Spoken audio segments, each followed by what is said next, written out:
बात करते हैं कुछ पाकिस्तान और बांग्लादेश के ताल्लुकात के हवाले से। दोनों ममालिक जो हैं वो इक़्तिसादी तौर पर एक दूसरे के करीब आने की बातें कर रहे हैं। इस वक्त हमारे साथ एक बड़े ख़ास मेहमान मौजूद हैं जो कि बांग्लादेश से हमें ज्वाइन कर रहे हैं। अनीस उज़ ज़मान चौधरी साहब हैं जो कि स्पेशल असिस्टेंट हैं बांग्लादेश के चीफ़ एडवाइज़र जनाब मोहम्मद यूनुस साहब के। बांग्लादेश से हमें वो ज्वाइन कर रहे हैं। अस्सलाम वालेकुम sir.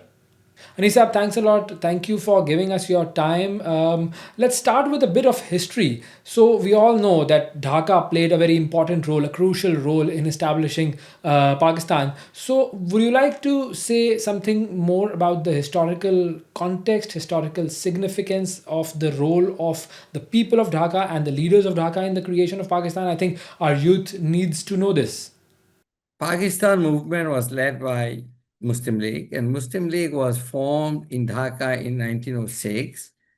And the person who actually initiated that process was Nawab of Dhaka, Nawab Salimullah Khan. So that is very fundamental to understand that the beginning of the movement for an independent state for the Muslims of the subcontinent began in Bengal and led by Nawab Salimullah Khan. And then just fast forward, only the two Muslim leaders in the whole of India who had the experience of running a government was from Bengal. One was A.K. Fazlul Haq, who was the chief minister of Bengal between 1937 and 1941 or 42. I don't remember the exact dates. And then it was Hussain Saeed Sarwardi. And what played a very pivotal role that forced Mr. Gandhi and the British government to agree to partition of India was the Direct Action Day in 1946 in Bengal. It was actually called for all over India, but it was only successful in Bengal. And there are a lot of stories, controversies, but Mr. Saeed Sarwardi, being the Chief Minister of Bengal and at the same time the Home Minister, he played a pivotal role in the Direct Action Day, which eventually, of course, that was very sad, what happened, the riot and etc. Leaving that aside, the unfortunate side effects of that, nonetheless, that convinced Mr. Gandhi and the British government that the Muslims and Hindus need to be separated into separate states. So that is a short history of the role that people of Bengal, I don't want to say Bangladesh, but it was people of Bengal altogether. Bengal actually in the British India was predominantly a Muslim majority province. And if you look at the maps that was originally put forward, and I have been visiting in Pakistan, I saw that map shown in various places in Pakistan. It includes the undivided Bengal, the whole of Bengal, and that includes Assam, which is but again, unfortunately for various reasons, it had to be what it is now. And another thing that I need to mention, the famous Lahore resolution in 1940, when a resolution was passed at the convention of the Muslim League in 1940 in Lahore, the proposal for a Muslim state, a separate Muslim state, was proposed by A.K. Fazlul Haq. And it was conceived as states with the resolution was to form a state with the majority Muslim states of India. So it was states, a plural, as was there in Pakistan. Later on, again, it's an unfortunate thing happened, and it was that plural was removed, saying that it was a typo, that it was meant to be one state, not states. So the original idea was there will be different states, Muslim majority provinces of India, that included Bengal, and other. Then Pakistan will be a federation of states like United States of America. So it was the concept originally was that at the Lahore resolution.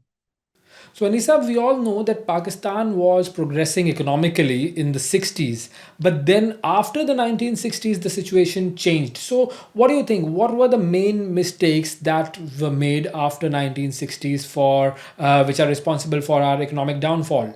One is the 60s, yes, you had the growth, high growth, and this is a common thing you find in any authoritarian system, because we had an authoritarian system. Ayub Khan was an authoritarian ruler, although we had some kind of election called through basic democracy.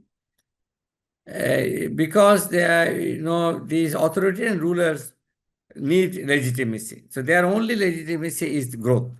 They say, well, I'm suppressing democracy because the country is not fit for democracy.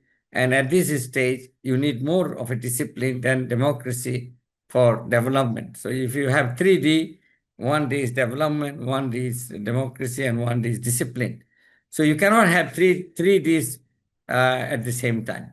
So you have to sacrifice 1D to achieve other two. So if you want to achieve development, you need discipline, and you have to sacrifice democracy. So that was the philosophy.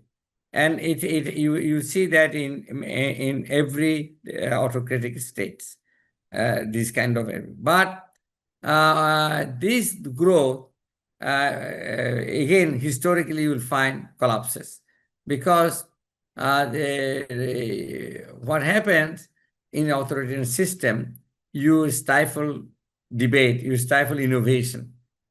People become fearful, they do not speak the truth, even if you are making mistakes, you just keep saying, oh, everything is good, and then suddenly you find not everything is good, and it collapses. So that is what has happened in Pakistan. Now, if we talk about measures, what do you think? What measures can be taken to improve business relations between Pakistan and Bangladesh? Yes, of course. We need to be careful not to rush, because rushing and over enthusiasm and euphoria is not good, because that distracts from real things. We still have, let's concentrate on basic things. Where is the mistrust? Why the mistrust happened? What are the misinformation that were spread deliberately or by mistakes, unconsciously? And we have to be also careful about those forces which would not like this closer relationship for whatever reason. So international politics we have to understand, geopolitics we have to understand. So we have to be cautious, and we have to have patience. We cannot just be so much euphoric about this. I know I see in both sides, especially in Pakistan, a lot of euphoria that suddenly you think that you have found your lost brothers or something like that. I think we have to be realistic. We have to be careful, cautious, and then do things which are doable. For example, we should first concentrate on people-to-people relationship. That way we can dispel the misinformation or misunderstanding. So that's the first thing. So to have that on a better footing, to have that to make that happen, we need to establish direct communication, like direct flights between two countries, which are not at the moment existing. And there are problems because you have to get the flying rights over India, and India may not give it. So how you negotiate that? Can you get it around by using a third country aircraft, like, for example, the Middle Eastern aircrafts, airlines, which fly from Dhaka to Middle Eastern destinations. They might take a stop over in Pakistan and will have the right to carry passenger and drop passengers in that country. Or the airlines that fly from Malaysia, say for example, or Thailand. You have flights from Thailand to Pakistan. All three cities. Thai has flights to Karachi, Lahore, and Islamabad. Whether they could stop in Dhaka on their way to Islamabad or Karachi and Lahore, and then pick up passengers and to and fro from. So that these are the things which are there are technical issues, cannot be resolved overnight, but we should work on it. Okay, now who do you think is the biggest enemy of good relations between the two countries, Pakistan and Bangladesh? We don't have to be explicit about that. It is understandable. Okay, we understand that. Okay, so let's talk about the current status of politics in Bangladesh. So what is the current status of the Bangladesh government? The implementation of electoral reforms seems to be a difficult task for them. Reform is going on. Reform is always a difficult task in any country. As you know, reform doesn't have any textbook guidelines. It is always a trial and error method. You have to be cautious. You don't know. We don't know the sequence. There's no textbook case that you reform this sector first and then next sector, then next sector. We don't know the sequence. We don't know the speed, at what speed it should be done. So this is a common problem. People always say, oh, why this is not happening, why this is not happening. It's easy to say, but if you look at the countries that successfully reform, take for example China, how did it reform, and why Soviet Union failed. Both are no, Soviet Union was a communist country. China is also a communist country, but China succeeded and Soviet Union fell apart. So this is just clear, in front of our eyes that even though both were trying to reform, one succeeded and one failed and exploded country. What is the political future of Hasina Wajid? Well, very difficult to say what will be the political future. I mean, what future she has, even as a human being. Allah has determined all of our term, ajalan. Her term may be near. Who knows? She may fall dead tomorrow. What is the future then? We can't say whose future is what. Future is always unknown. Okay. Finally, my last question. We see that the students played a very important role in the recent political happenings in Bangladesh. So, what will be their role in the future of Bangladesh? Even in Pakistan, we have to realize our demography has changed. We have 30 to 40% of our population in Bangladesh is about 30% of our population is between the age 15 and 30. So this is the population distribution now. And these are the young generation who are largely uncontaminated by the politics of the old generation. So they want a new way of doing things. They are more technology savvy. They are more connected through new technology, which we older generation did not know. So they are the one who will determine the future for even for Pakistan. If the older generation of our age do not understand that, then we will be making a mistake. We will be making a mistake. So we have to understand their aspiration.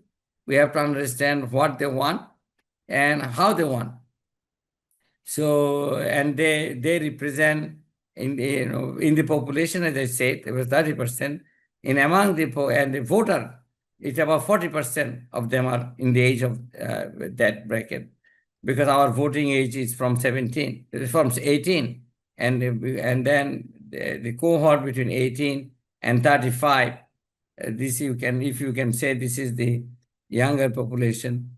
They are largely uncontaminated by corruptions and unethical behavior and old days of politics, of confrontation. They are more into collaboration, cooperation, because of the connectivity through technology.